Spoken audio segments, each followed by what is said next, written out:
Olá, gente. Esse vídeo ele vai trazer para vocês um pouco das teorias da administração, tá? Eu vou me valer da divisão que foi feita no livro lá de Maximiano, né? Ele divide essas teorias da administração em duas partes, nas ideias fundamentais e nas ideias contemporâneas. Esse daqui a gente vai tratar das ideias fundamentais, tá? Para isso eu vou estar me valendo do texto, né, do livro de Chiavenato e de Maximiano, que estão lá nas referências, conforme vocês vão poder ver no final do vídeo, certo?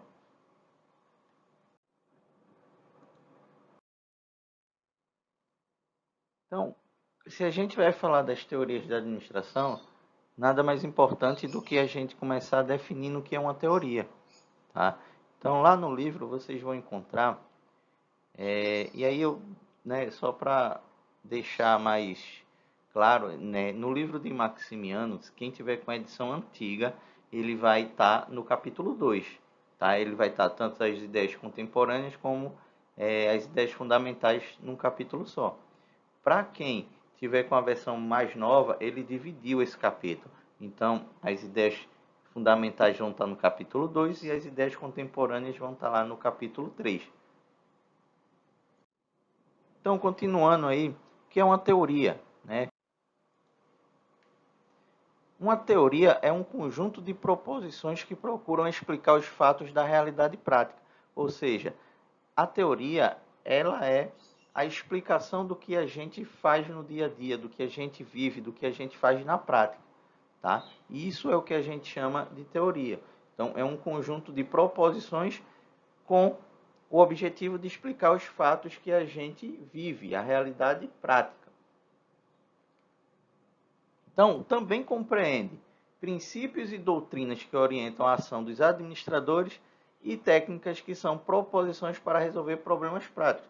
E isso já é a teoria administrativa, tá? Então, a teoria administrativa, ela é um conjunto de princípios e doutrinas, né, que visam orientar a ação dos administradores e técnicas que são proposições para resolver problemas práticos.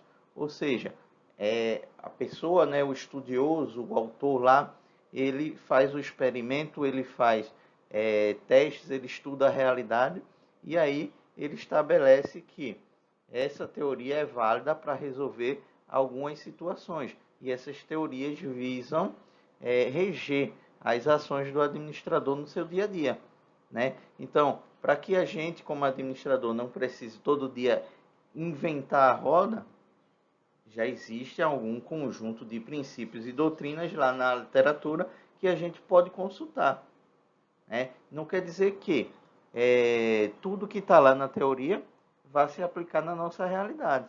Algumas coisas a gente precisa adaptar, a gente precisa adaptar conforme a nossa vivência, né? Conforme a organização que a gente vive, porque cada organização tem suas particularidades, tá? Mas aí a gente já tem no que se basear, a gente já tem um conjunto de princípios e doutrinas, tá? E esses conjuntos de princípios e doutrinas, eles orientam nossas ações no dia a dia.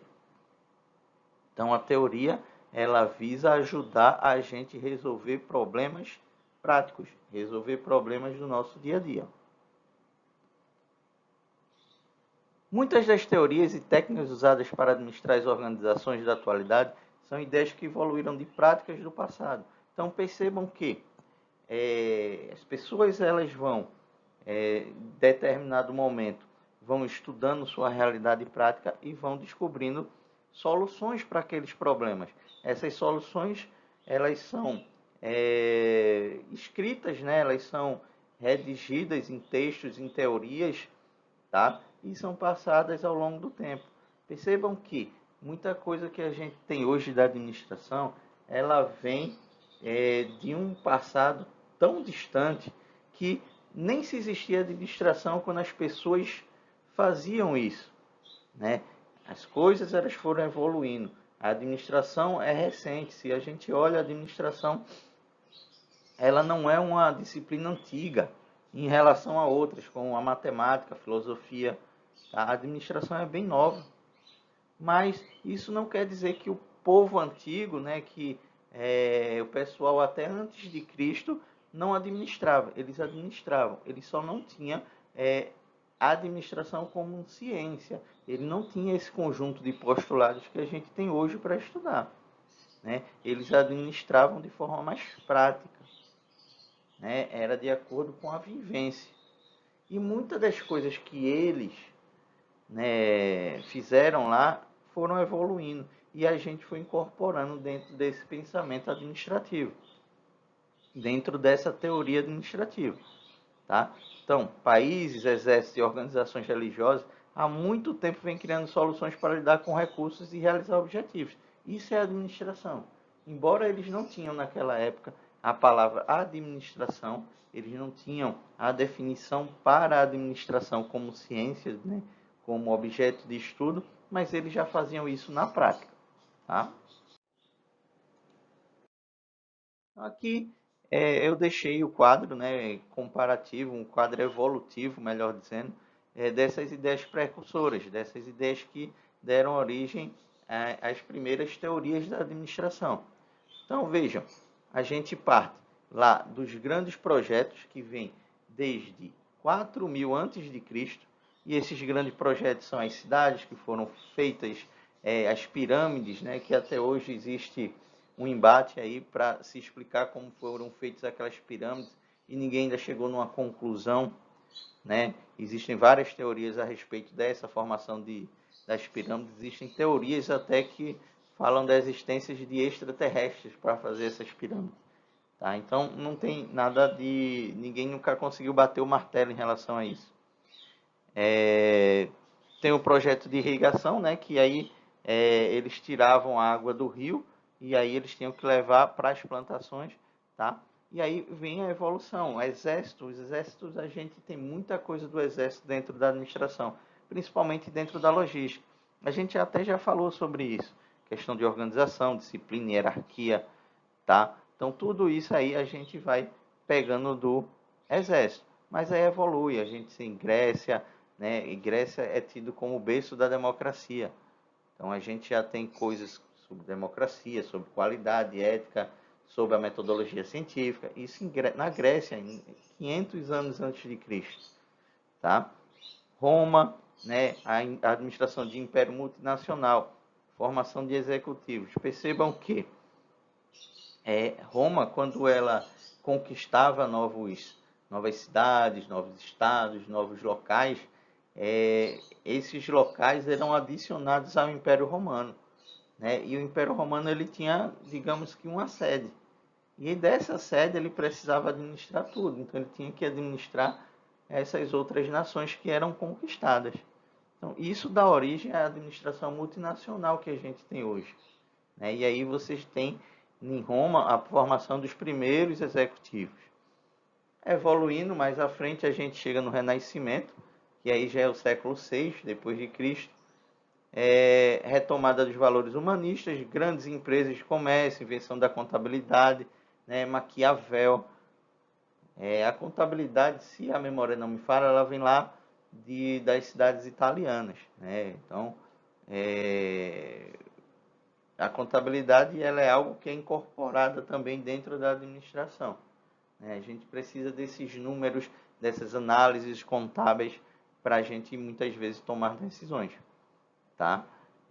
Um outro fator importante dentro do Renascimento é justamente Maquiavel.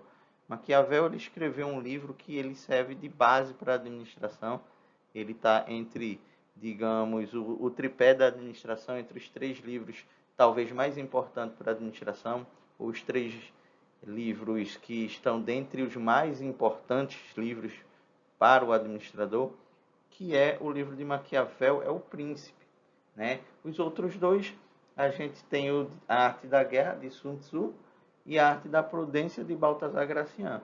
Então, no século VI, Maquiavel escreveu o Príncipe, dizendo, né, como é que um príncipe deveria agir, como é que um príncipe poderia governar, o que é que ele deveria fazer, né? Então, uma das coisas que ele fala lá é que você deve fazer a maldade de uma vez só, que é para o pessoal esquecer logo isso aí que você fez a maldade, né? Então, decisões ruins, coisas que vão trazer malefícios ao povo, você faz de uma vez só. E coisas boas você vai fazendo aos poucos, para que o pessoal vá vivendo aos poucos aquilo ali e vá tendo sempre boas lembranças. Então, são coisas desse tipo que vocês vão encontrar no livro O Príncipe de Maquiavel, que é uma leitura obrigatória para qualquer administrador. Seguindo, a gente chega na Revolução Industrial. A Revolução Industrial ela acontece no século XVIII, né, final do século XVIII. A Revolução Industrial foi quando começou a se inventar as máquinas, né, as máquinas que deram origem às fábricas, né, as máquinas a vapor. Antes da Revolução Industrial, eram tidas oficinas, e nessas oficinas se prezava o trabalho do artesão. O artesão ele começava e terminava um produto, e essa produção era de pequena escala. Por quê? Porque o artesão muitas vezes trabalhava sozinho ou com a ajuda da família, ou né, ele contratava só um aprendiz ali que ia ser o aprendiz do ofício dele, que posteriormente também ia montar sua oficina, tá? Aí vieram a invenção das máquinas a vapor, inventou-se a partir das máquinas a vapor as fábricas. As fábricas são responsáveis pela divisão do trabalho, e agora o operário, né, que é a figura que trabalha na fábrica, ele não é nem dono dos recursos de produção, né, ele simplesmente vende sua força de trabalho, e também ele não conhece, né, o produto, a produção do começo ao fim. Ele é responsável só por uma partezinha, que é o que a gente chama de divisão de tarefa. Então ele faz sua tarefa, mas ele não sabe, né, o final do produto que vai ser, muitas vezes. Tá? E aí dentro dessas fábricas começam a surgir sindicatos. E esses sindicatos eles começam a brigar, né, por melhores condições de trabalho, por melhores salários. Tá? E aí, a partir dessa revolução industrial, a gente começa a ter a administração como disciplina. A administração começa a ser estudada.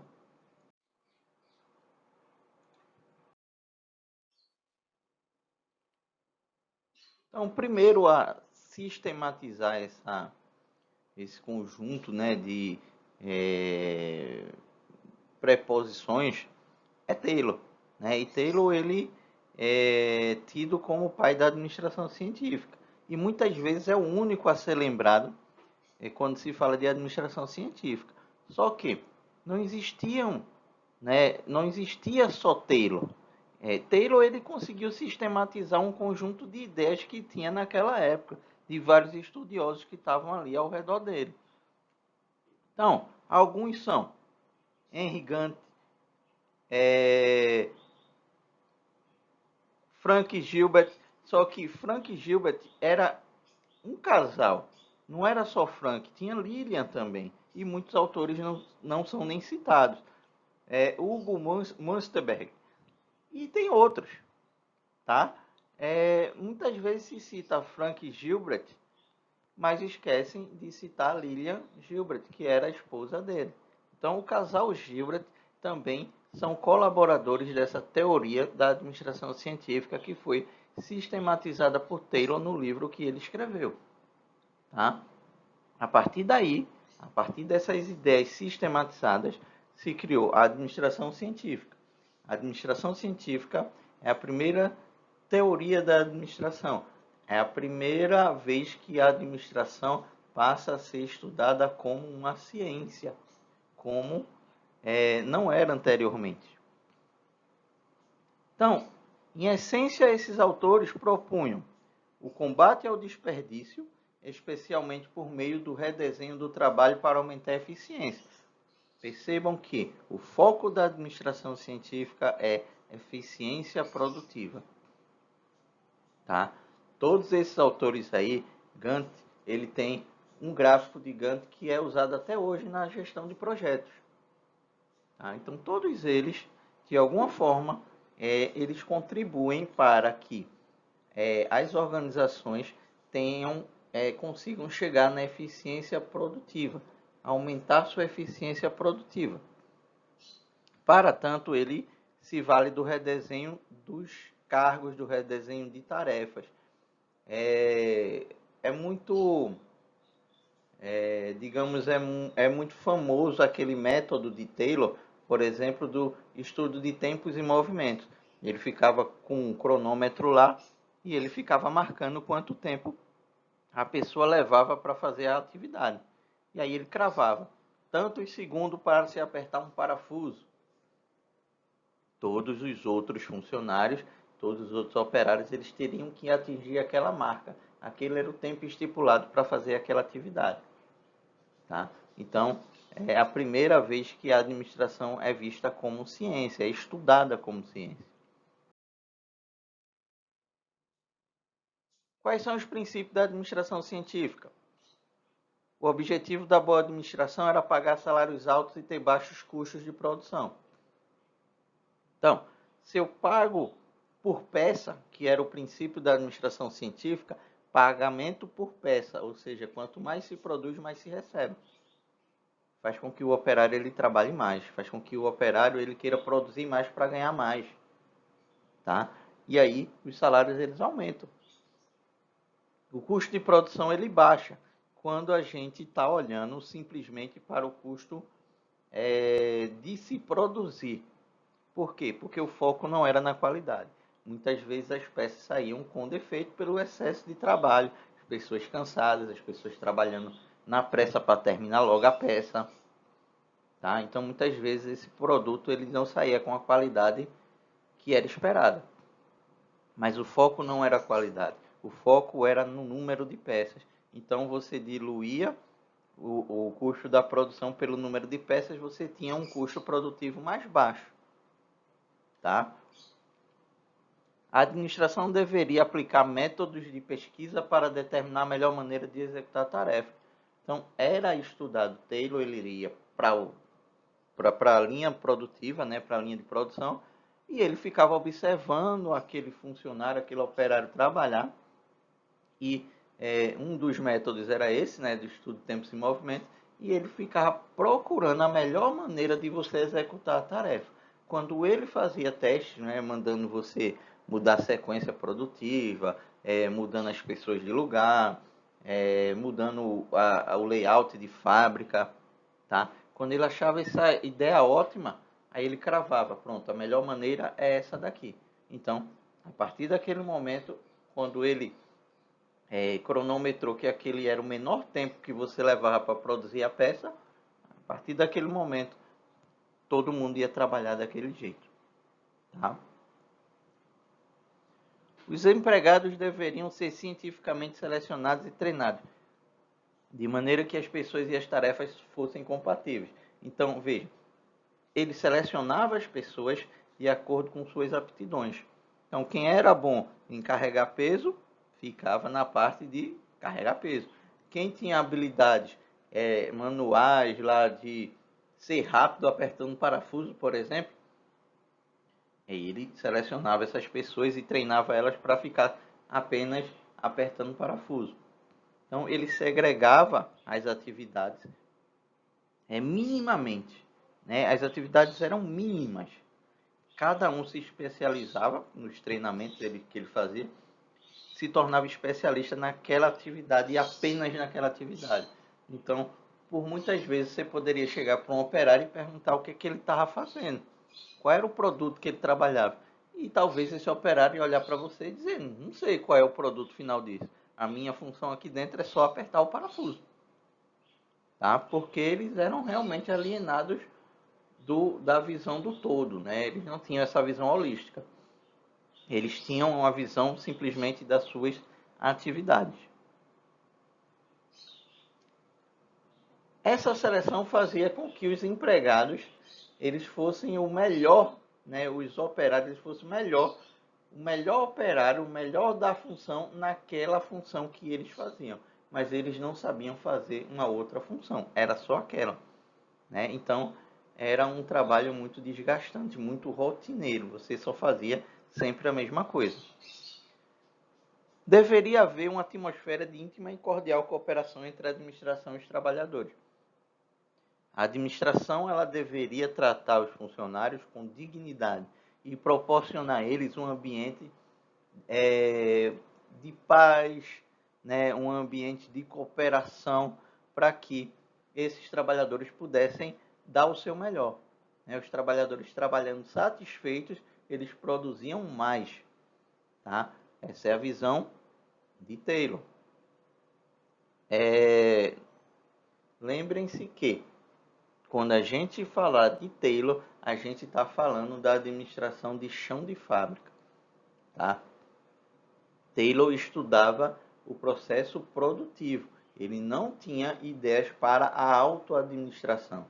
O negócio era produção, produzir mais, né? Produzir mais peças, produzir mais em número.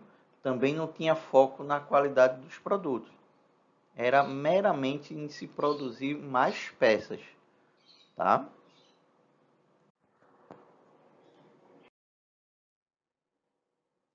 As técnicas de Taylor. Quando as tarefas eram passadas por essa análise de Taylor, estudo de tempos e movimentos, a melhor forma de se produzir, a melhor sequência de produção, o melhor layout para as fábricas, a gente dizia que as tarefas, então, elas estavam tailorizadas, ou seja, elas já tinham passado pelos métodos de Taylor. E agora ela já estava na sequência correta, ela já estava na melhor forma de ser realizada.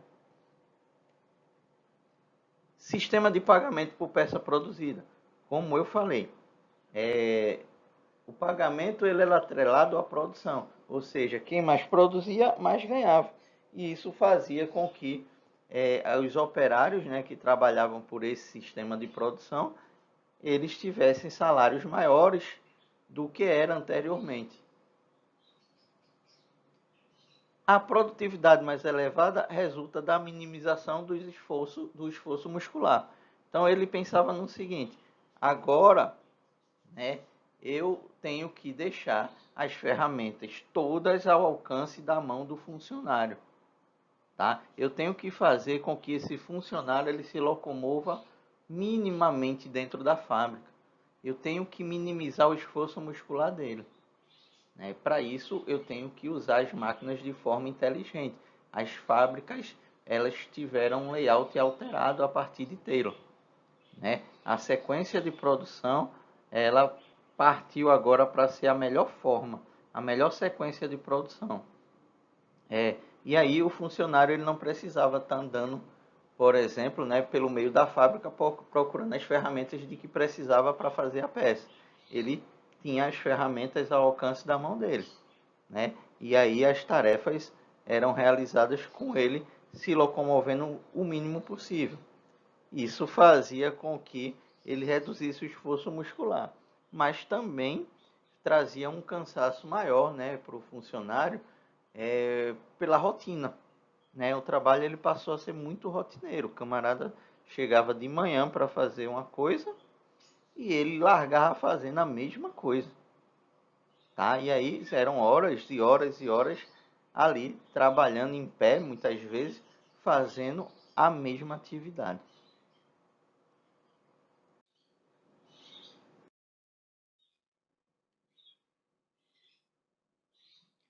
Para o terceiro milênio, o que é que a gente traz de Taylor? A gente vai observar que muitas empresas ainda trabalham sobre esses princípios, principalmente no que tange à produção. Vocês vão ver muitas fábricas aí que trabalham com esses princípios da administração científica, com a administração de tarefas, com o funcionário paradinho ali, tá? Com regras que devem ser cumpridas, com protocolos, que devem ser cumpridos. Muitas vezes até muita coisa disso daí é até trazida para a área de serviço, por exemplo. Telemarketing. O telemarketing muitas vezes ele tem só aquele script. Ele tem que ler aquele script para o cliente. Embora que muitas vezes a demanda do cliente seja diferente, mas o script tenha que ser sempre aquele. Ele tem que sempre dar bom dia, boa tarde, boa noite. Ele tem que ter um sequenciamento daquele atendimento. Muitas vezes ele chega lá e diz, olha, me confirme os dados. Então, ele sempre vai trabalhar na mesma sequência, porque é estabelecido um script para ele. muitos também têm um tempo que ele pode passar com o cliente em linha. Então ele vai correr para atender o cliente dentro daquele tempo, tá? Então, toda vez que a gente falar de redesenho de processos, de aprimoramento radical, Six Sigma, né, que está lá dentro da questão de melhoria do sistema produtivo, né, e aí vocês podem até pesquisar sobre esse Six Sigma depois. Todas as vezes que a gente falar desses pontos aí, a gente está tendo uma base, uma referência em Taylor.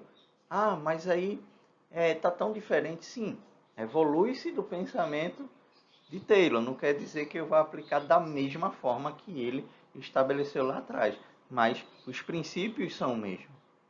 Tá? A Toyota, inclusive, né, o sistema Toyota de produção, que é bem mais avançado do que esse sistema produtivo aí de Taylor, ele parte do aprimoramento contínuo, né, aquela coisa do Kaizen, né, que a gente chama de Kaizen, que é processo de melhoria contínua. Isso daí está baseado justamente nos princípios de Taylor, de sempre procurar melhorar o sistema produtivo, né? De procurar sempre a melhor forma de se fazer, de se produzir. E isso dá origem a esse sistema de aprimoramento contínuo da Toyota. O gráfico de Gantt, que eu tinha falado inicialmente, é utilizado até hoje na parte de gestão de projetos. Tá? Esse gráfico ele estabelece as atividades que devem ser realizadas, o sequenciamento das atividades, o tempo para cada atividade. E aí você desenha isso. Logicamente que naquela época era feito tudo à mão. Hoje você já vai ter sistemas de informação, né, para fazer isso aí. Tá? Então isso foi informatizado. Mas a ideia é a mesma do gráfico de Gantt antigo. Tá?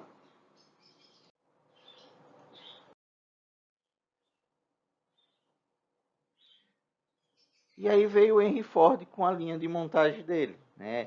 Henry Ford ele se popularizou pela linha de montagem móvel. Henry Ford ele se baseou nos princípios da administração científica para criar a linha de montagem móvel e para introduzi-la dentro da primeira fábrica da Ford, a primeira fábrica de carros, né?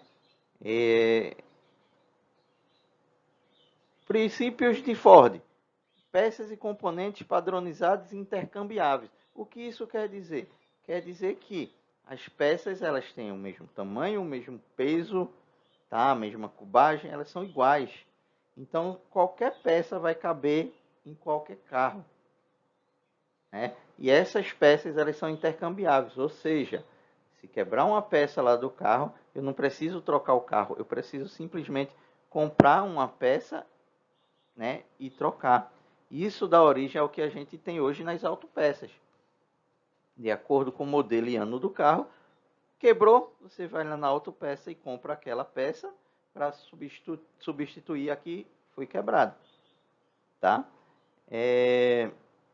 Isso, né, faz com que você melhore muito o teu sistema produtivo e com que o custo também diminua. Por quê? Eu posso ter um sequenciamento de fabricação de peças muito grande. Eu posso só fabricar peças. E depois com essas peças eu posso montar os carros. Tá? Por quê? Qualquer peça dali que eu pegar, ela vai caber em qualquer um dos carros quando eu for montar. Eu não faço uma peça mais sob medida.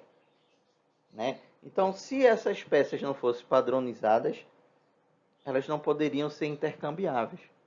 Elas não poderiam ser trocadas. Se um carro ele fizesse só, né, um carro, não tivesse a linha de produção e fizesse um carro de cada vez, e essas peças não fossem padronizadas, quando a peça daquele carro ali quebrasse, ou eu trocava o carro, porque não ia ter peça para ele, ou ia ter que encomendar uma peça para caber só naquele carro. Tá? E isso fazia com que meu custo de produção fosse lá para cima. Tá? Então, uma das sacadas de Ford foi essa. Questão das peças e componentes serem padronizados, terem o mesmo aspecto, né? terem as mesmas bitolas, terem a mesma cubagem, serem todas iguais. E a partir disso, eu né, tornar essa peça intercambiável. Eu poder trocar essa peça do carro quando tiver desgastada, quando tiver quebrada, né? Então, lembrando que toda a peça vai caber naquele carro.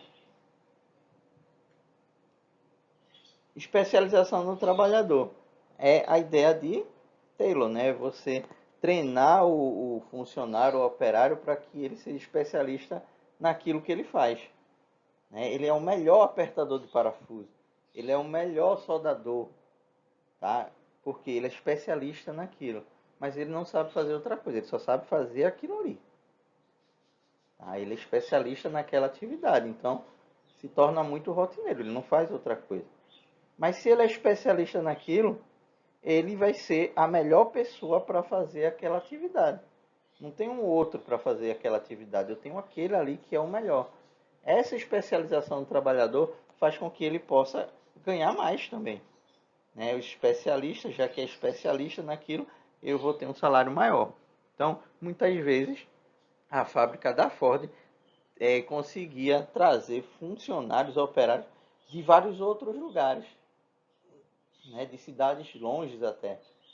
Por quê? Porque as pessoas eram atraídas pelo salário, né? E como o salário era bom, Ford ele poderia selecionar os melhores dentre os melhores. Então ele fazia uma seleção e ele selecionava sempre os melhores. Por quê? Porque todo mundo queria trabalhar para a Ford, já que os salários eram melhores. A administração científica e a linha de montagem são responsáveis pela notável expansão da atividade industrial em todo o mundo. Então, a partir dessas ideias de Taylor e Ford, a atividade industrial ela ganhou o mundo, ela se expandiu pelo mundo, ela se tornou, ela conseguiu reduzir seus custos produtivos, tá? O que é essa linha de montagem móvel pregada lá por Ford? Ele pensava a mesma coisa de Taylor, né? Quanto mais desgaste esse funcionário, desgaste muscular que a gente fala, né? E quanto menos ele tiver, mais ele vai produzir.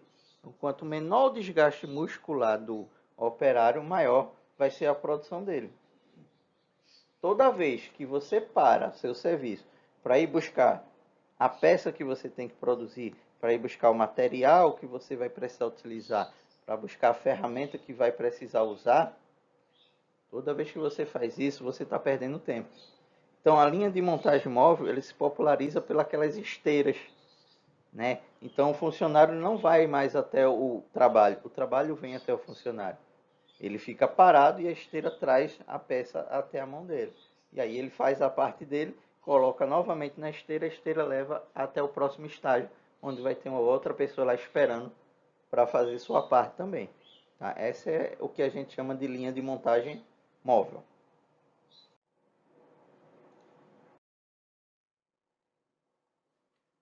Fayol, né, é contemporâneo a Taylor, né, mas é, cada um no seu país estudava a administração do seu jeito. Então, Fayol e Taylor eles nem sabiam da existência um do outro. Eles nem sabiam, né, que Taylor não sabia o que é que Fayol estava estudando lá, assim como Fayol também não sabia o que é que Taylor estava estudando lá nos Estados Unidos. Mas as ideias deles se complementam. Por quê? A partir do momento que eu falo que Taylor ele foca na eficiência produtiva, eu digo que ele está estudando o chão de fábrica. Já Fayol, ele estuda o processo administrativo. Então, o foco de Fayol já é na administração, na alta administração, no trabalho dos executivos. Não é mais em chão de fábrica. Então, vejam como essas ideias elas se complementam. Para Fayol, a administração deveria ser vista como uma função separada das demais. Então, a empresa ela ia ter a função contábil, a função operacional, a função do marketing, e aí vai ter várias funções. E a administração é uma outra função separada de todas as outras. Tá? O maior impacto dessa ideia está na identificação do trabalho do gerente como sendo distinto das operações técnicas da empresa. Então, o gerente ele deveria estar numa salinha separada da produção. Ao gerente cabe a decisão. Ao gerente cabe tomar decisões sobre o melhor uso de recursos, tá? Então ele não precisa estar no chão de fábrica. Esse gerente é o administrador.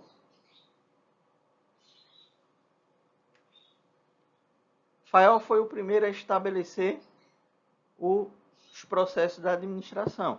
Hoje a gente, tem aquele processo da administração de planejar, organizar, dirigir e controlar, que aí a gente tem aquele anagrama que eu disse a vocês para a gente decorar com as iniciais dessas palavras, Planejar, organizar, dirigir, controlar. É o que a gente chama de pode ser, PODC. P de planejar, O de organizar, D de dirigir, e C de controlar. É o pode ser, tá? Só que aí, na época, Fayol ele estabeleceu esses processos da administração não como sendo 4, mas como sendo 5. Posteriormente, esse comando, esse comandar e coordenar, eles foram agrupados na de dirigir, tá? E os outros 3 continuaram lá intactos, tá? Então, para Fayol, esses processos da administração eram planejamento, organização, comando, coordenação e controle. Fayol ajudou a tornar mais nítido o papel dos executivos, os administradores de nível mais alto na hierarquia da empresa. Então, foi Fayol o primeiro que destacou o papel dos executivos, que destacou que os gerentes eles deveriam estar separados dessa linha de produção. Eles deveriam ter um ambiente onde eles pudessem estudar lá, olhar como é que essa produção está sendo feita e tomar decisões e orientar o melhor uso dos recursos, tá? Então, dentro desses processos aqui, que fariam parte do dia a dia do gerente, planejar, organizar, comandar, coordenar e controlar. A administração ela teria sua salinha à parte para poder exercer esses 5 processos, tá?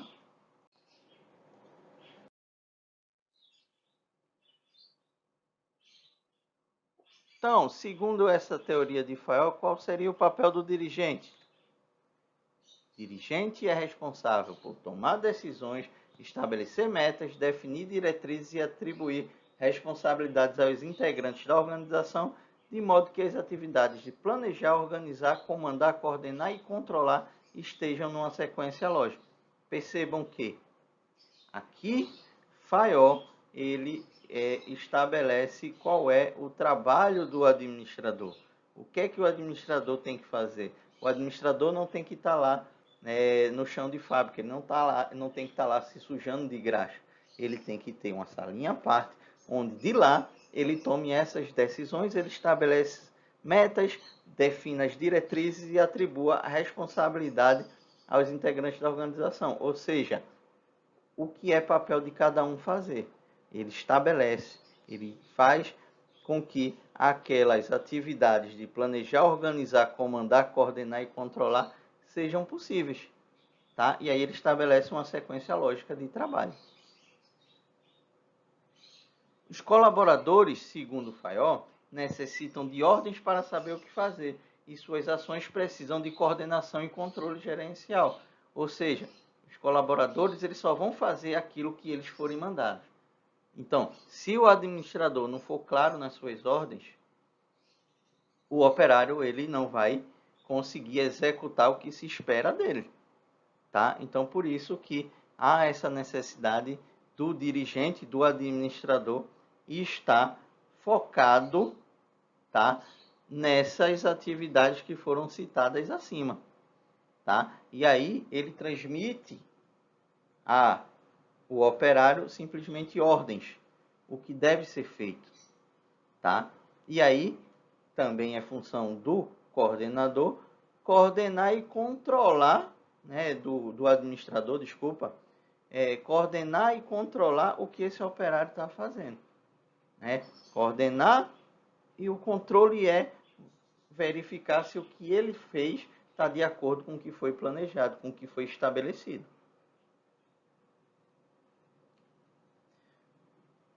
Combater o excesso de regulamentos, a burocracia e a papelada, de acordo com o FAEL, também são responsabilidade do gerente. Ou seja, tornar o processo administrativo mais enxuto, tá? Evitar coisas que, né, possam tumultuar ali e que possam acabar com que os colaboradores não tenham as ordens adequadas para trabalhar. Tá? Então, excesso de regulamento e excesso de burocracia, além de muita papelada, acaba só atrapalhando a atividade do administrador. Por quê? Vai perder muito tempo com coisas que não agregam. A gente enxuga isso aí e deixa somente aquilo que é essencial para o trabalho do gerente, do administrador.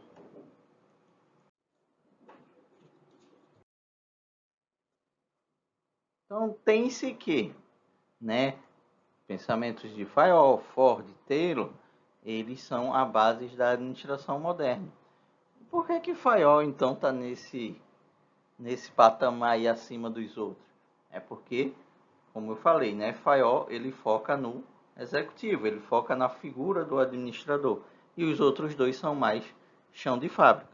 Tá? Então, percebam, Fayol, organização da empresa e do papel do dirigente. Ford, organização do processo produtivo, e Taylor, a questão da eficiência do trabalho operacional. Tá? Lembrando que Ford se vale muito dos pensamentos de Taylor.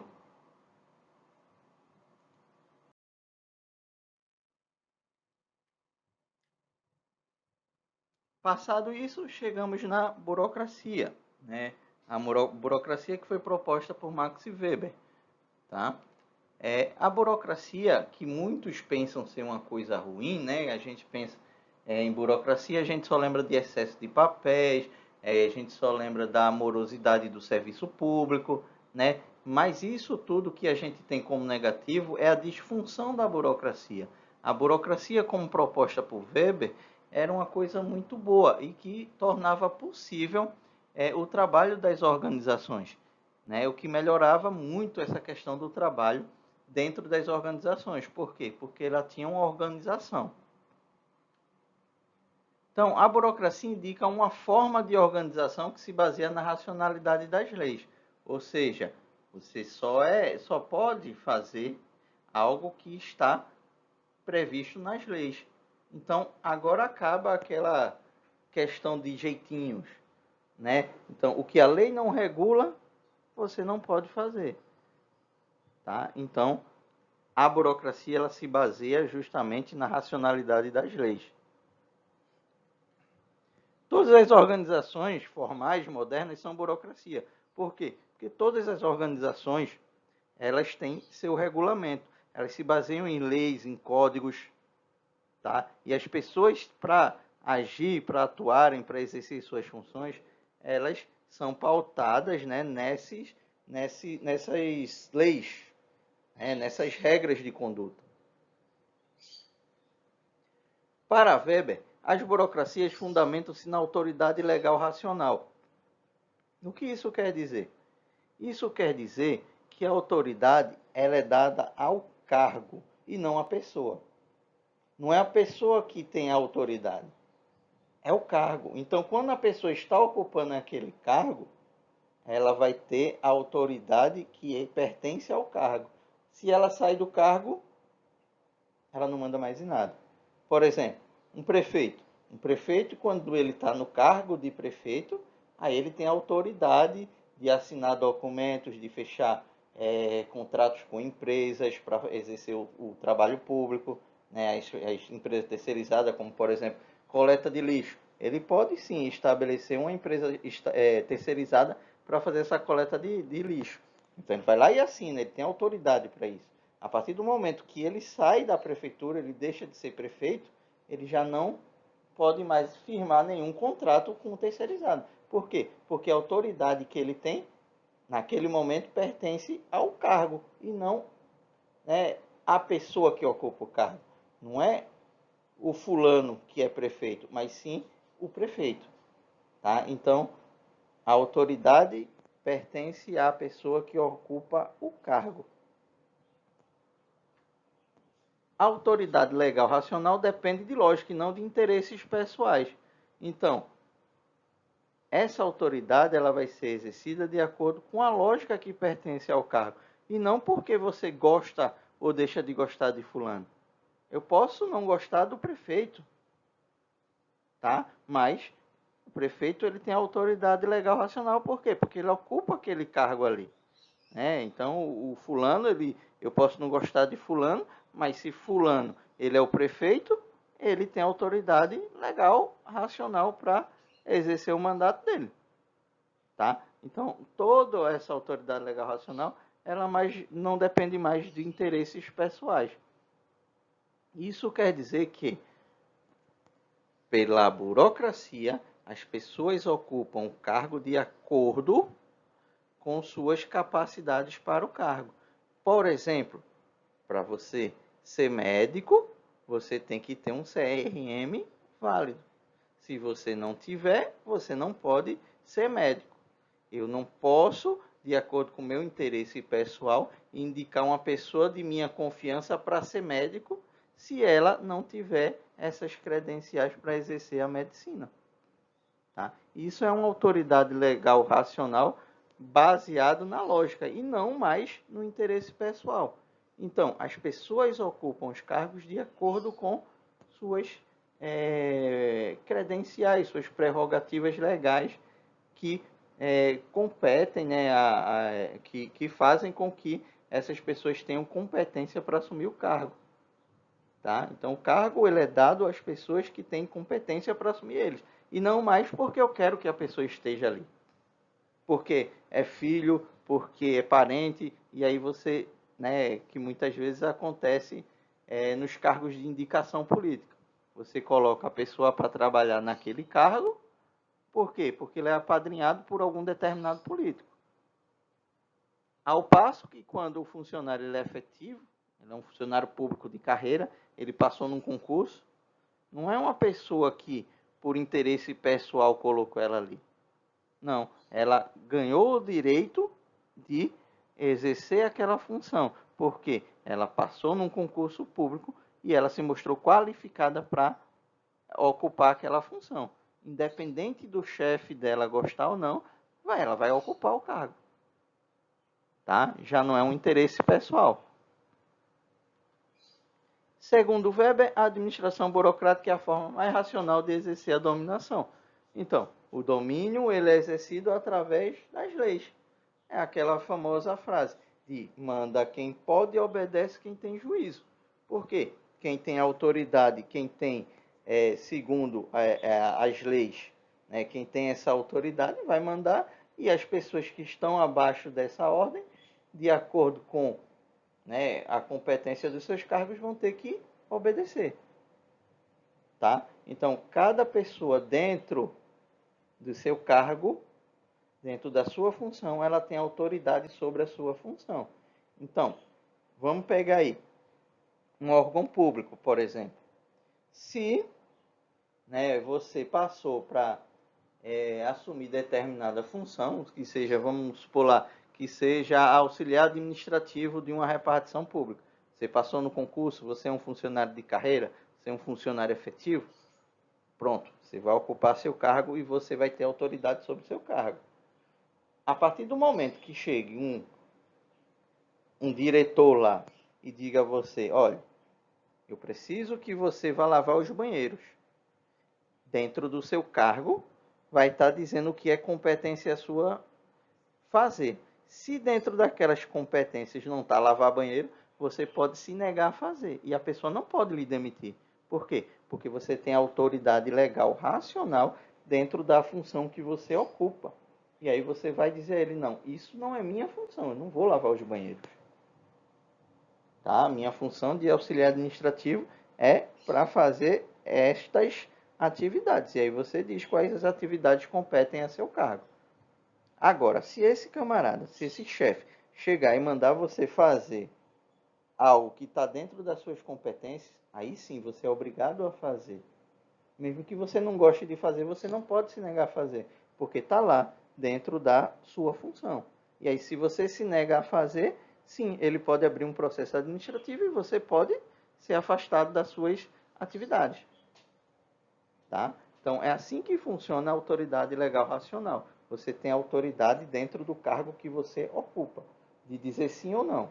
Agora, quando esse cargo é ocupado através de interesse pessoal, a pessoa que lhe coloca lá, ela pode também lhe tirar, a partir do momento que você não está fazendo o que ela quer. Tá? Então, por exemplo, se um político, né, um exemplo aí, se um político ele está lá em determinado cargo e ele estabelece, né, ele tem pessoas de interesse dele para ocupar vagas de indicação. Aí ele indica você para uma determinada vaga. É indicação, é um cargo de confiança. E aí ele precisa desviar dinheiro, por exemplo, que seria corrupção. É crime isso. Mas vamos supor que ele queira cometer esse crime. Ele queira desviar o dinheiro. Ele é muito mais fácil de manipular você se você estiver lá através de um interesse pessoal dele, do que dele manipular um funcionário de carreira. Porque se ele chegar em você, você para manter o seu emprego, muitas vezes você vai se sujeitar a fazer o que ele quer, de entrar no esquema dele. Já se você for um funcionário concursado, um funcionário de carreira, né, que aí está baseado na autoridade legal racional, e ele quiser que você ajude ele a desviar dinheiro, você pode se negar. E você pode até denunciar ele. Por quê? Porque você está acobertado. Ele não vai poder fazer nada legal contra você. Ele pode ameaçar, ele pode fazer várias outras coisas ilegais contra a sua pessoa. Pode acontecer. Pode, né? Pessoas já muitas vezes tem muitas pessoas perigosas aí que acabam, a gente está cansado de ver aí nos noticiários, acabam matando os outros que ficam no seu caminho. Mas aí ele pode fazer algo que seja ilegal. Mas legalmente falando, ele não pode. Ele não pode afastar você do cargo porque você se recusou a entrar num esquema de corrupção dele. Tá? Isso é autoridade legal racional. Isso é a burocracia pregada por Weber. Tá? Então percebam que a burocracia, como o Weber estabeleceu, ela não é uma coisa ruim.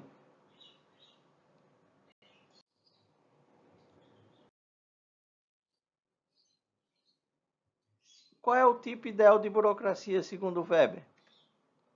Formalidade, seja, leis que estabelecem direitos e deveres. Então, conforme o ocupante do cargo, ele vai ter direitos, tá? Se você, sei lá, ocupa algum cargo que esse cargo estabelece que você tem livre acesso aos ônibus, por exemplo, não precisa pagar passagem. Então, você vai usufruir desse direito. Por quê? Porque você ocupa aquele cargo que lhe permite ter esse direito. Tá? Mas, ao mesmo tempo que você tem direito, você também tem deveres, você tem obrigação. Tá? Então, isso é o que a gente chama de formalidade. Você, de acordo com as leis, você vai ter direitos e também vai ter deveres. Impessoalidade, né? Em governo pelo cargo que as pessoas ocupam. Então, como eu falei, a pessoa ela não é mais, dentro dessa estrutura burocrática, ela não é conhecida pelo nome, e sim pelo cargo que ela ocupa. Então, por exemplo, dentro de uma repartição burocrática, você, né, dentro de uma organização burocrática, você não vai mais falar de fulano, você vai falar do cargo que fulano ocupa. Então, quando alguém lhe chega lá procurando, aí você vai dizer, ó, procura o tesoureiro, né, procura a tesouraria, procura o auxiliar financeiro, procura o contador, procura o gestor. Você não fala procura fulano, você vai se dirigir ao cargo. Então as pessoas elas deixam de ser conhecidas dentro da burocracia pelos nomes. Elas são conhecidas pelo cargo que elas ocupam, tá? Então quando sai alguma portaria lá no poder público, né, dentro da organização burocrática, ela vai estabelecer que é função, né, da pessoa que ocupa o cargo de auxiliar administrativo fazer isso, isso e isso. Tá? Então ela não diz, é função de fulano. Não, ela é função do auxiliar administrativo exercer isso, isso e isso. Né? Você vê muitas vezes que no Diário Oficial vai sair lá um aumento salarial, e é publicado no Diário Oficial, a lei que regulamenta esse aumento salarial. Mas a lei ela não é dirigida a uma pessoa, ela não diz, olha, fulano de tal vai receber a partir do dia tal 20% de aumento. Não. A função professor, a função enfermeiro, a função médico do trabalho, a partir da data tal vai receber 20% de aumento de seus ordenados. Por quê? Não é a pessoa, vai ser todas as pessoas que ocupam aquele cargo que terão direito. Por isso ela é impessoal. Você não conhece mais as pessoas pelo nome, e sim pelas funções que ela ocupam. Profissionalismo, que é o que a gente chama de carreira profissional. Então, você vai entrar, e aí a gente pega sempre esse exemplo do poder público, por quê? Porque é a organização mais burocrática que a gente conhece.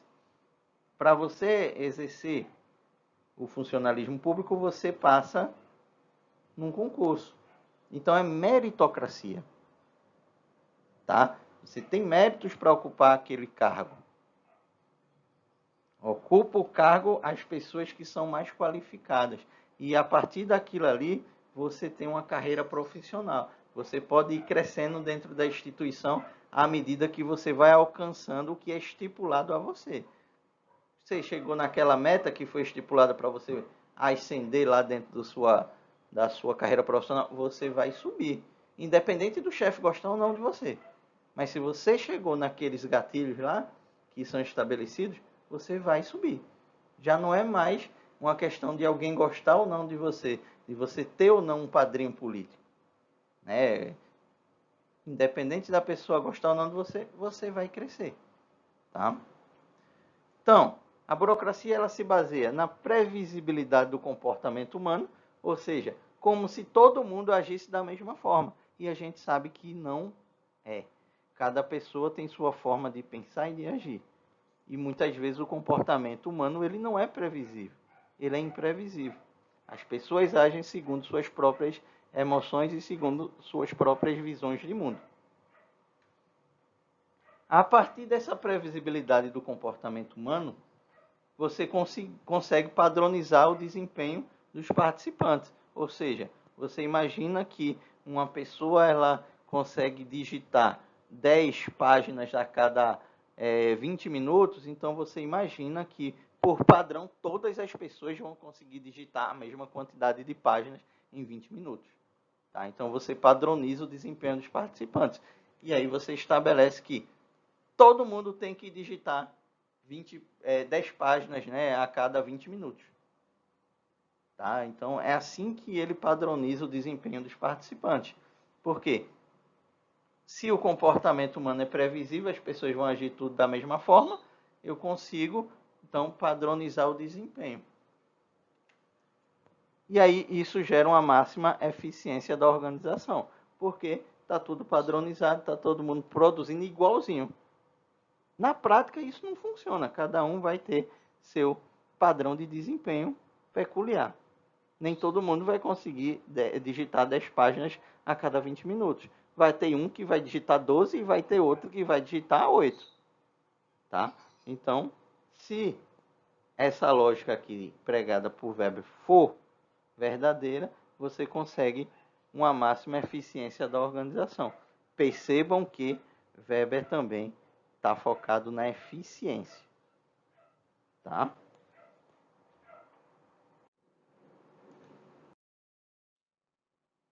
Então, segundo Weber, a gente teria 3 tipos de autoridade. Né? Dentro dos estudos lá, ele chegou a essa conclusão. E aí, quais são essas autoridades? A autoridade tradicional, a autoridade carismática e a autoridade legal racional. Em qual se baseia a teoria da burocracia de Weber? Autoridade legal racional. Tá? Na autoridade tradicional, é aquela que a autoridade ela vai passar de uma geração para outra. É baseada em costumes, em usos, costumes, tá? E muitas vezes você acredita que aquele líder ele ocupa aquela posição de líder, aquela posição de autoridade, porque ele é um enviado da divindade, ele é um enviado de Deus, então por isso que ele ocupa. Isso seria uma autoridade tradicional. Essa autoridade vocês vão encontrar muito dentro ainda do povo indígena, tá? Segundo é a autoridade carismática. São aquela autoridade que vai de acordo com as qualidades do líder, as qualidades pessoais do líder, tá?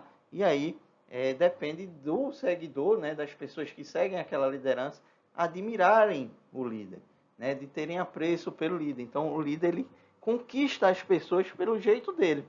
Então, muitas vezes vocês vão ver na empresa, dentro de alguma organização, que algumas pessoas vão dizer: olha, eu vou fazer isso por causa de fulano, mas a organização não merece não, a empresa não merece não. Mas como eu não quero prejudicar fulano, né, que é o chefe, que é meu gerente, eu vou fazer por ele. Então essa pessoa ela tem uma autoridade carismática.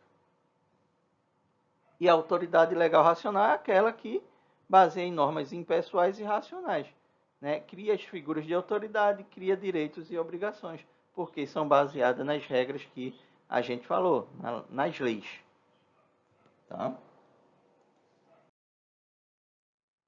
Juntando essas quatro teorias aí que a gente falou, né? A de Taylor, que é a administração científica, a linha de montagem de Ford, a linha de montagem móvel, né? Henry Fayol com o processo da administração e Weber com a teoria da burocracia, a gente diz que essas quatro formam a escola clássica da administração. Tá? Nesse quadro aí vocês podem ver um pequeno resumo de cada uma delas. Né? Como os slides estão sendo passados também, isso são coisas que vocês podem verificar nos slides e vocês também terão acesso se pegarem o livro lá de Maximiano.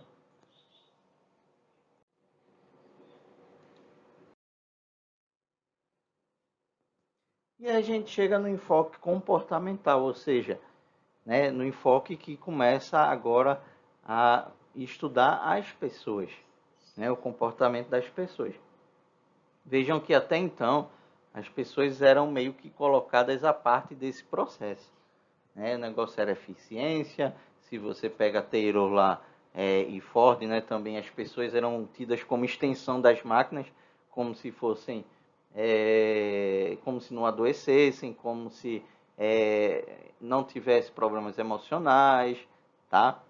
Chega em Weber lá, ele estabelece que o comportamento das pessoas são iguais também, tá? E aí nesse enfoque comportamental não, ele já tem um foco mais no comportamento das pessoas. Então considera as pessoas como parte mais importante das organizações e de seu desempenho. Ou seja, sem as pessoas nada daquilo funciona. Divide-se em dois ramos: estudo das pessoas como indivíduos, tá? E estudo das pessoas como integrantes de grupos. Estudo das pessoas como indivíduos é a questão emocional, a questão de particularidade, de predisposição, perfil, tá? E o estudo das pessoas como integrante de grupo é a parte de relacionamento, o quanto o grupo influencia no comportamento das pessoas. As pessoas ficam em primeiro plano, em segundo fica o sistema técnico. Vejam que até então o sistema técnico ele ficava em primeiro. Né? E aí as pessoas eram simplesmente integrantes desse sistema técnico. Eram como extensões de máquina. Tá? Já que não, aqui você tem uma visão de colocar as pessoas acima de tudo.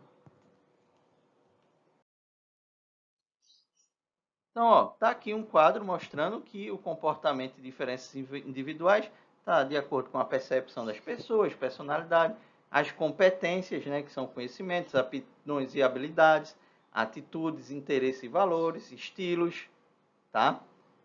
O comportamento coletivo e processos interpessoais, que é o comportamento que a gente falou dos grupos, né? Então aí a gente tem a parte de cultura organizacional, de clima organizacional, a formação de grupos informais, tá? O processo de comunicação, o processo de liderança, o processo de motivação. Então, tudo isso está relacionado à questão da relação de pessoas com pessoas, né? Da relação de pessoas no grupo no qual ela está inserida. Pronto, a experiência de Hawthorne, né?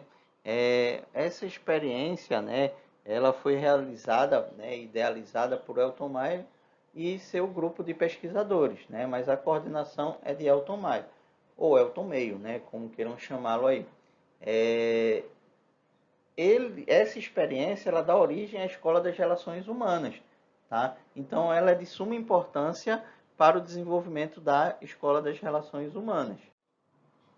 Essa experiência ela foi dividida em 3 fases, tá? E foi realizada dentro de uma fábrica de componentes eletroeletrônicos, né, para telefones. E nessa linha de produção que foi feita a pesquisa, né, os testes, a experiência, só trabalhavam mulheres que montavam componentes para telefone. Na primeira fase, né, foi dividida, né, chegou lá nessa linha de produção e dividiu em 2 grupos. Um grupo era o grupo de observação e o outro era o grupo de controle. Qual era a intenção?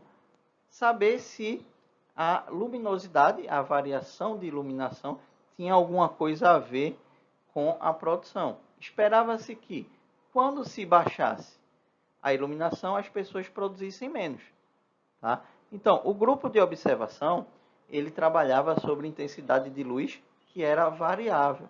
Né? Eles ficavam aumentando, diminuindo, deixando mais claro, mais escuro. E o grupo de controle, eles tinham uma iluminação constante.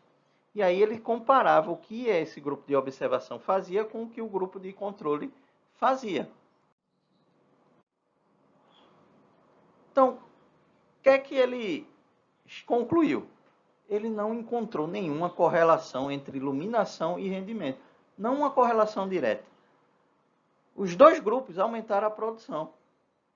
Né? Os 2 grupos, tanto de observação como de controle, tanto que alternava a luminosidade quanto que teve a luminosidade constante, os 2 tiveram aumento de produção. Concluiu-se que existia um fator psicológico ali que era uma variável difícil de ser isolada e de ser estudada, né? E esse fator psicológico ele era preponderante, ele fazia com que essas operárias produzissem mais simplesmente pelo fato de estarem sendo observadas, de estarem sendo estudadas. É como que pela primeira vez na vida delas, elas tivessem sido notadas dentro daquela fábrica como pessoas. Tá? E esse fator psicológico fazia com que elas aumentassem a produção. Só que o fator psicológico, segundo os pesquisadores, era uma variável muito difícil de ser isolada e de ser estudada. Então, eles deram uma parada e passaram para uma segunda fase dessa experiência, onde buscou-se justamente estudar esse fator psicológico.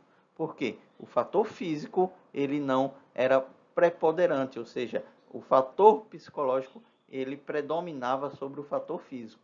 A variação de iluminação não fazia ter alteração na produção, mas o fator psicológico sim. O fato de estarem sendo observadas faziam com que os 2 grupos produzissem mais. Nessa segunda fase, né, eles tiveram a ideia de dividir essa equipe. Eles tiveram a sala de provas, que era separada do grupo de controle. E nessa sala de provas, eles começaram a estabelecer algumas mudanças nas condições de trabalho. Período de descansos, lanches, redução de horário. Tá? Qual foi a conclusão dessa segunda fase? As pessoas produziam mais do que as outras. Por quê? Porque as pessoas gostavam de estar nessa sala separada. Era um ambiente mais agradável. Os supervisores não eram mais aquele carrasco, eram orientadores. Elas poderiam conversar durante o trabalho, tá? Elas poderiam se socializar. Então, esse ambiente mais agradável para elas, né? Menos rígido, né? Era um ambiente bem mais flexível, onde elas tinham tempo para descansar, para lanchar, eles tinham um horário de trabalho mais reduzido, faziam com que elas produzissem a mais. Por quê? Porque elas estavam satisfeitas com as condições que eram oferecidas a elas nesse ambiente de trabalho. Partiu-se então para a terceira fase. E o que é que essa terceira fase, o que é que eles fizeram nessa terceira fase? Eles entrevistaram, né? Eles pegaram 21 mil pessoas, mais ou menos, dos 40 mil que existiam, ou seja, mais da metade, e estabeleceram entrevistas não dirigidas, tá?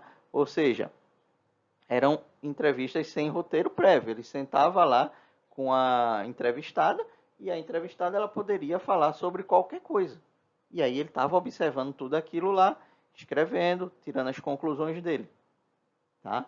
Então, essa terceira fase, ela visava simplesmente através da entrevista fechar algumas lacunas que não puderam ser observadas nas outras duas fases. Então, dentre as conclusões dessa terceira fase, algumas chamam a atenção, como por exemplo, as operárias se sentiam humilhadas dentro daquele ambiente de produção, onde a supervisão era constante, fechada, né, que escutavam gritos, eram cobrados, não podiam conversar. Tá? Então, são conclusões como essa que fazem com que alguns autores dizem que parta para uma quarta fase. E qual seria essa quarta fase? Eles estabeleceram um ambiente de produção idêntico ao que já tinha e estabeleceram algumas outras condições diferentes.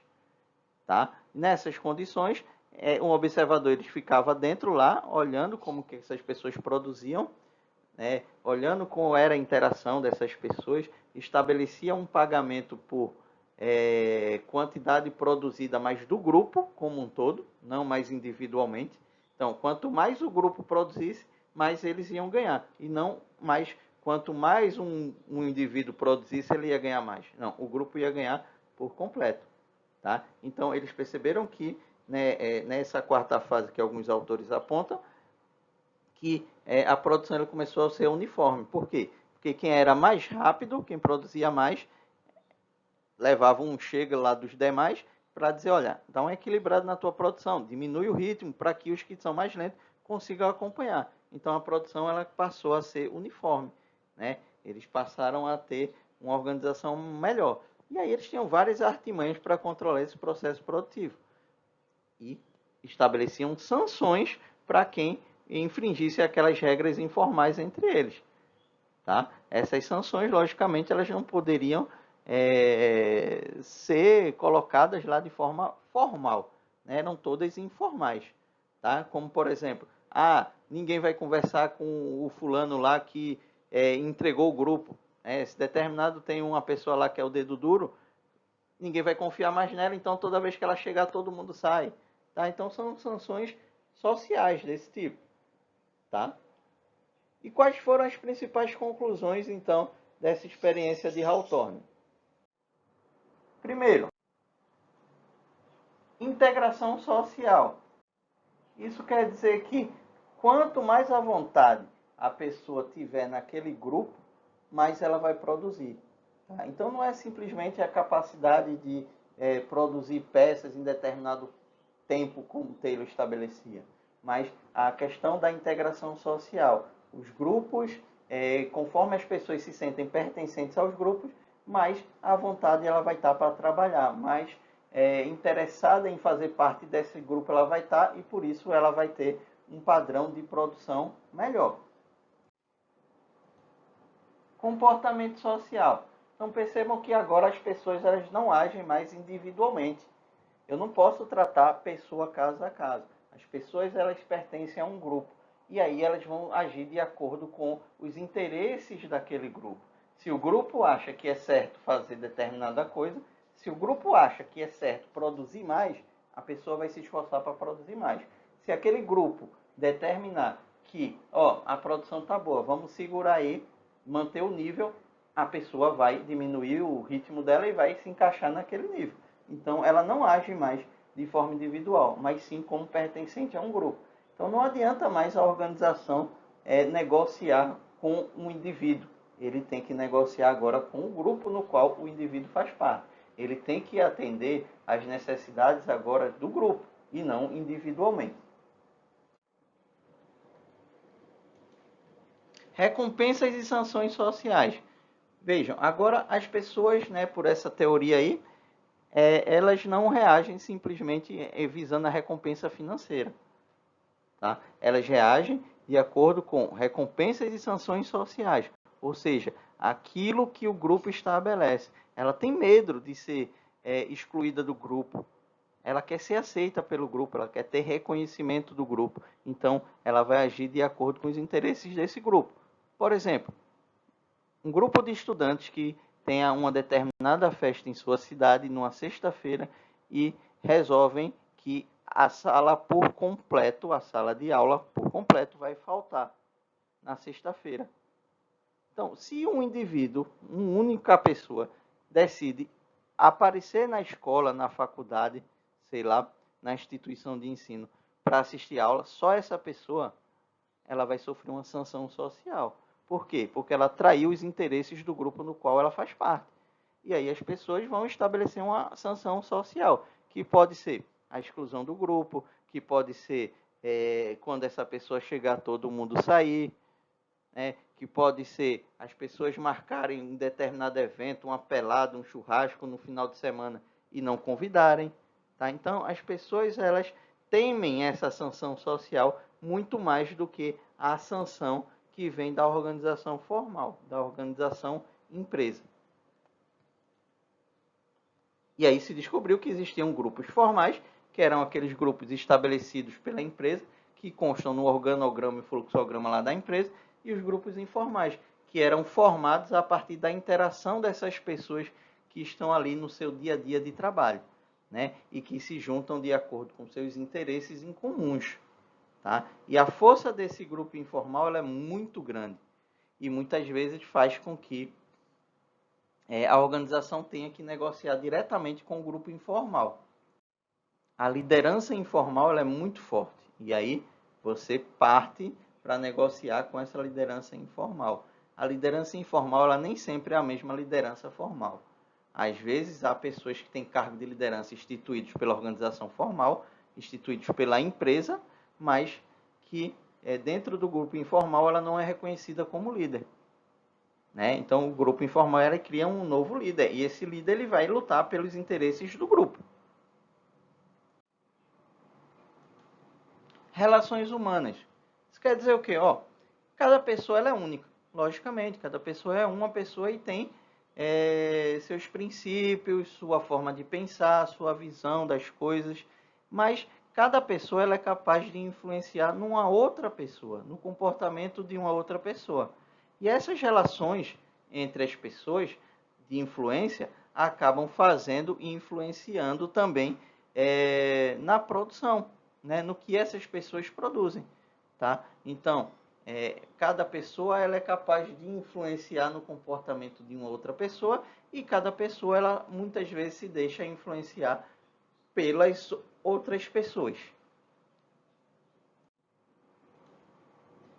ênfase nos aspectos emocionais, né? Cada indivíduo aí, né, cada pessoa tem seus aspectos emocionais que devem ser levados em consideração pela administração, né? Por quê? Em muitos momentos a pessoa vai estar bem, em outros, né, não tão bem assim. Então toda essa diferença emocional, essa carga emocional que a pessoa carrega consigo, ela influencia no seu comportamento. E por isso a administração não pode, de forma alguma, excluir os aspectos emocionais na hora de gerir pessoas, de trabalhar com pessoas. Então, a Escola das Relações Humanas ela surge a partir justamente das conclusões de Maio, né? As conclusões dele são relacionadas à experiência de Hawthorne.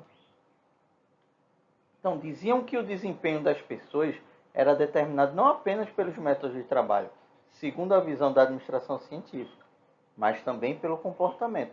Ou seja, como eu falei anteriormente, na administração científica as pessoas eram tidas como extensão de máquina. Então, as pessoas elas não tinham sentimentos, elas não tinham emoções, era como se todo mundo trabalhasse igualmente, tá? Já a partir das conclusões de maio, a gente chega nessa escola de relações humanas. A gente começa a ver pessoas como pessoas e não mais como extensão de máquina, tá? Então, não é simplesmente colocar as pessoas ali executando a mesma tarefa, padronizada e tal. A gente tem que também estabelecer condições para que essas pessoas trabalhem, tá? E essas condições têm que estar relacionadas a questões de emocionais, psicológicas, interação, a questão dos grupos formais e informais. Lembrando que as pessoas vão agir de acordo com o grupo no qual elas fazem parte, tá? As conclusões mais importantes. A qualidade do tratamento dispensado pela gerência aos trabalhadores influencia fortemente no desempenho. Ou seja, quanto mais importante esses trabalhadores se sentirem para a empresa, mais eles vão ter um desempenho melhor. Tá? A partir do momento que a organização reconhece os esforços desses operários, desses funcionários, esses funcionários vão também reconhecer os esforços que são feitos pela organização para lhe dar melhores condições de trabalho. E assim eles se motivam mais, eles vão trabalhar mais, vão produzir melhor. O sistema social formado pelos grupos determina o resultado do indivíduo. Então, as pessoas não agem de acordo simplesmente com seus interesses individuais, mas sim como pertencentes a determinados grupos. Tá? Então, de acordo com o que o grupo acha que é importante e estabelece como padrões de comportamento, os indivíduos vão agir de acordo com o que esse grupo estabeleceu. Os supervisores deveriam fazer o papel de intermediários entre os grupos de trabalho e a administração superior. Ou seja, o supervisor está ali no meio, ele é um negociador. Ele tenta pegar as demandas dos grupos de trabalho e levar para a administração superior. E aí ele traz a resposta da administração superior e implementa para que dê melhores condições de trabalho a esses grupos.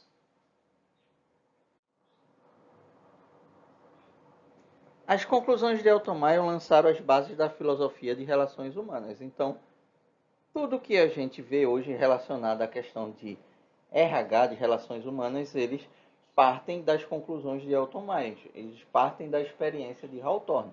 Tá? Para muitos autores, essa visão que era tida na época, dentro dessa escola de relações humanas, ela é muito romantizada. Né? Então, é como os indivíduos são sempre bons, sempre vão querer produzir, sempre são leais com a empresa, tá? E a gente sabe que o comportamento individual também, né, ele influencia muito nesse sistema produtivo. Por quê? Porque cada pessoa ela é diferente, tá? Então, cada pessoa ela vai agir também de acordo com os seus instintos também. E essas pessoas elas podem influenciar os grupos também negativamente, não só positivamente. É aquele ditado, né, que uma fruta podre põe a perder todo o cesto, tá?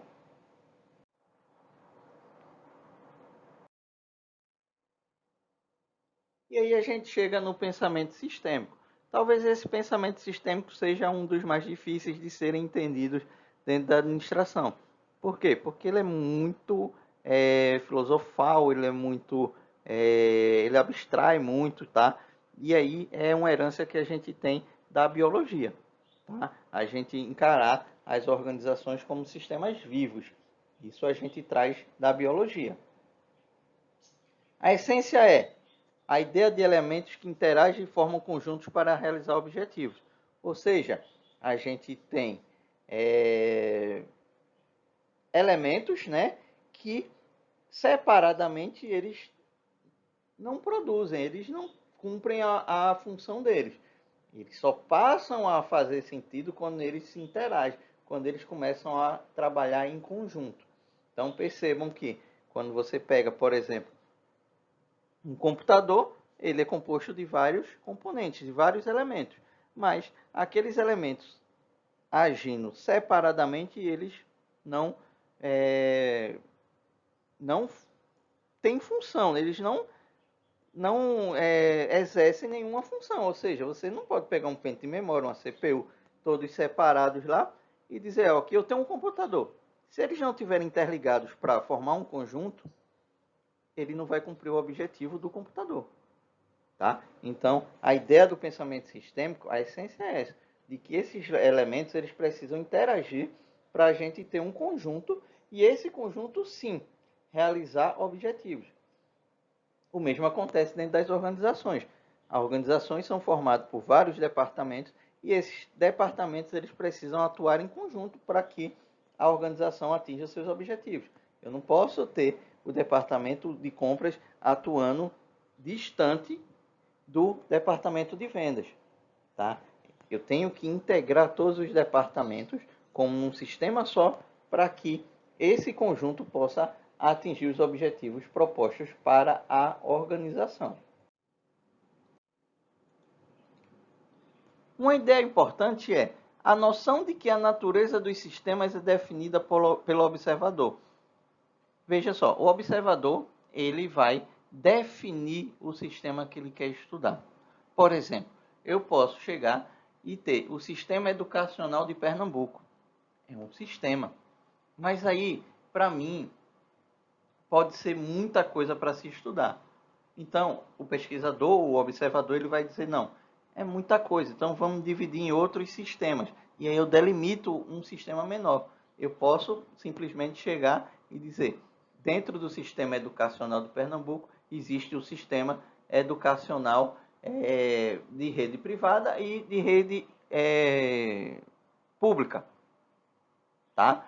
Pronto, eu já tenho dois sistemas. Mas aí dentro do sistema privado e do sistema público eu tenho várias instituições de ensino. Aí eu posso estabelecer, não, vou estudar só a de rede privada. Dentro dessa rede privada eu posso ainda ter aquelas instituições de ensino superior, de ensino médio, de ensino fundamental. Aí eu dizer, não, é muita coisa ainda para estudar. Então eu vou estudar só as instituições de particulares, né, instituições privadas de nível superior. Então já estabeleci um outro sistema. Então vejam que o sistema ele pode ser subdividido em vários outros sistemas. E essa noção é tida pelo observador. O observador é quem vai fazendo esse recorte nos sistemas, para que eles vão se afunilando. Tá? Os limites de qualquer sistema sempre dependem do observador, como eu falei. Os sistemas são como você os enxerga. Portanto, é preciso fazer recortes na realidade, para dividi-la em sistemas menores que possam ser estudados isoladamente. Então, de repente, cheguei lá na minha conclusão de que vou estudar agora só o sistema composto por instituições privadas de ensino superior. Já reduzi muito, mas eu ainda posso reduzir mais. Você pode dizer, não, ainda é muita coisa. Eu quero estudar essas instituições de nível superior que estão simplesmente em Recife. Só as que tiverem em Recife eu vou estudar. Aí quando você se depara, poxa, na cidade de Recife tem um monte de instituição de nível superior privada. Não é uma boa. Vou dividir ainda. Não vou pegar em Recife. Vou pegar em um determinado bairro. Aí dentro do bairro ainda tem lá, sei lá, 3 ou 4 instituições. E aí você pode fazer um recorte para dividir ainda mais. E aí você chega e diz, não, só vou estudar tal instituição. Pronto, eu já saí subdividindo meu sistema maior, que seria o Sistema Educacional de Pernambuco. E agora eu só estou com uma instituição isolada para ser estudada. Isso torna mais fácil o meu trabalho de estudo, de pesquisa. Tá? Então, por isso que essa noção depende do observador. Né? O observador ele tem que procurar facilitar a sua vida. É o que basicamente é feito dentro dos trabalhos aí de conclusão de curso, quando a gente vai fazer um estudo de caso. A gente sai do geral para o específico. a gente pega uma ideia lá, eu quero estudar o impacto do sistema de informação na gestão de estoque. Então, vejam, isso eu tenho um tema geral, e aí eu vou afunilar ele e vou dizer, não, eu quero estudar simplesmente o impacto do sistema de informação na gestão de estoque da empresa X. É mais fácil de eu estudar do que eu partindo desse geral, tá?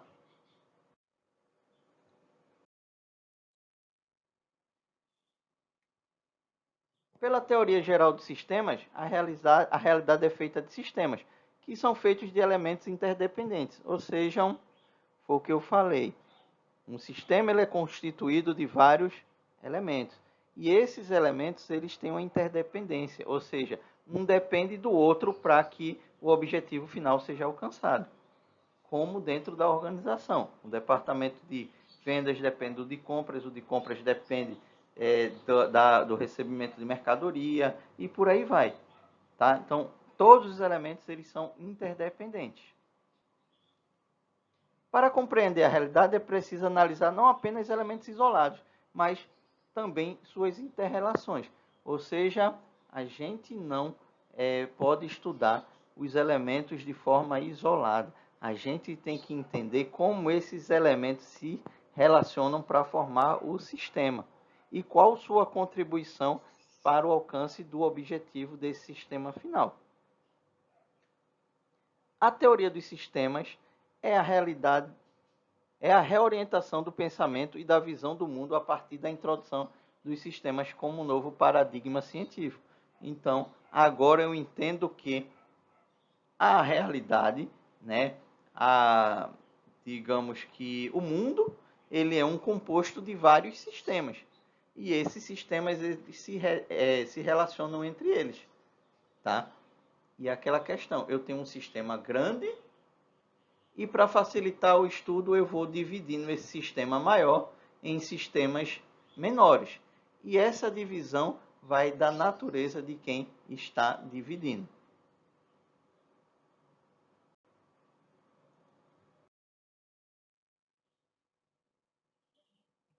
Então, qualquer entendimento da ideia de sistema compreende um todo de entidades chamadas partes, elementos ou componentes. Tá? Então, um sistema ele é composto de partes. O todo é o sistema completo. E esse sistema completo ele é formado por entidades. Essas entidades eu posso chamá-las de partes, elementos ou componentes.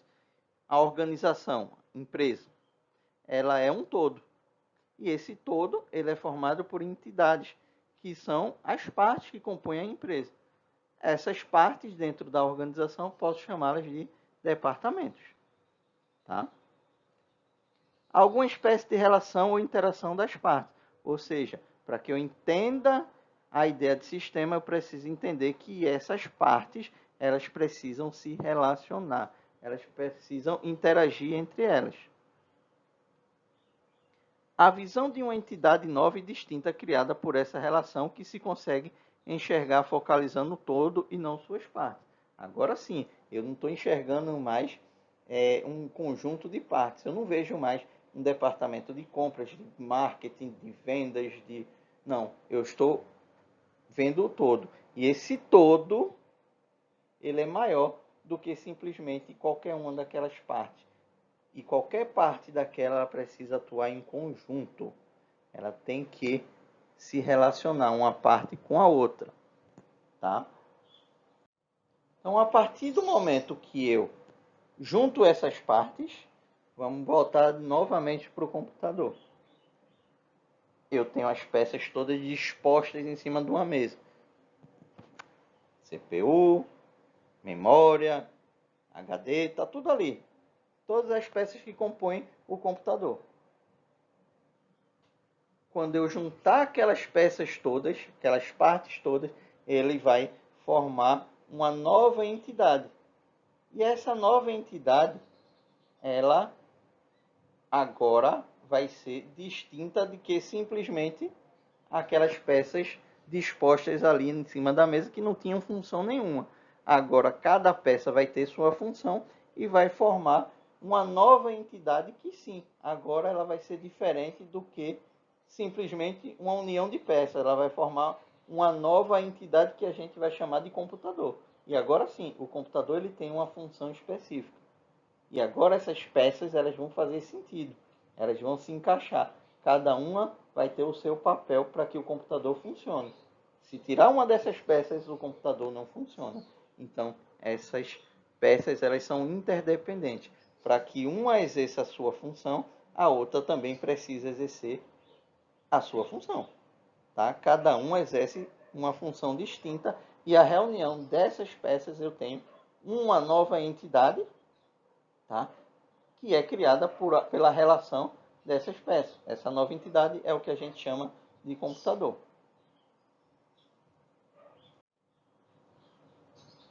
Sistema é um todo complexo ou organizado. É um conjunto de partes ou elementos que formam um todo unitário ou complexo. Tá? Então, essa é a definição de sistema. Sistema é um todo, ou seja, algo maior, né? Complexo ou organizado, tá?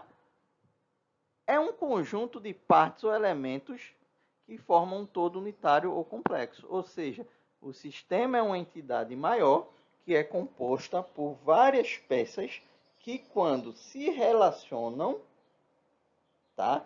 Cada uma exercendo sua função, conseguem formar o sistema.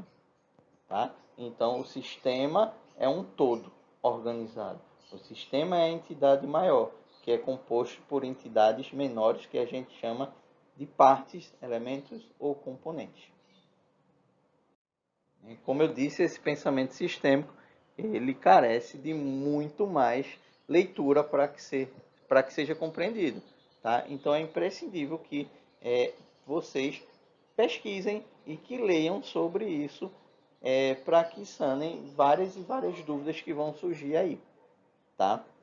Então, o trabalho de pesquisa ele é imprescindível para que a gente, através da leitura, consiga complementar o pensamento sistêmico que é passado nessa videoaula.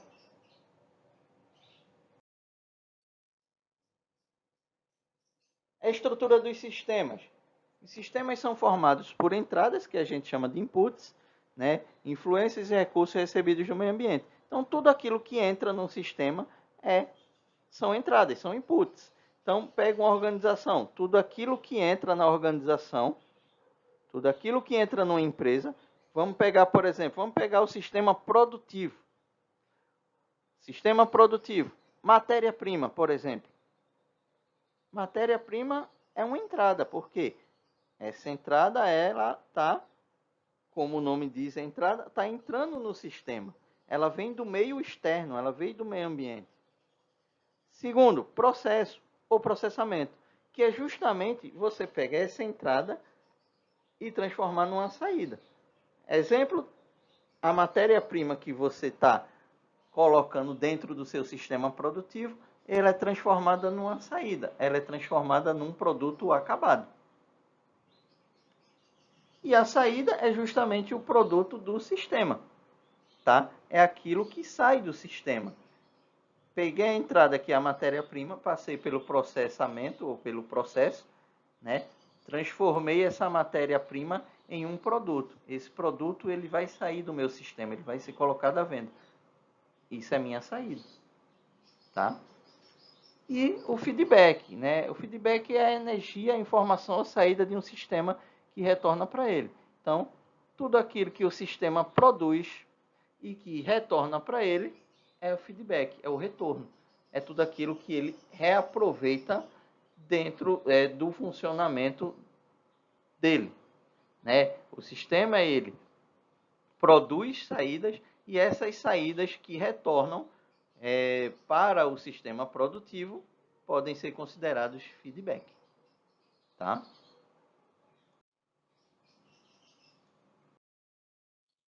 Então aqui está um resuminho das 3 teorias, né, que a gente tem que chegam no enfoque sistêmico. A Gestalt, né, que é a questão de a realidade é feita de conjunto de partes inseparáveis, tá? Ou seja,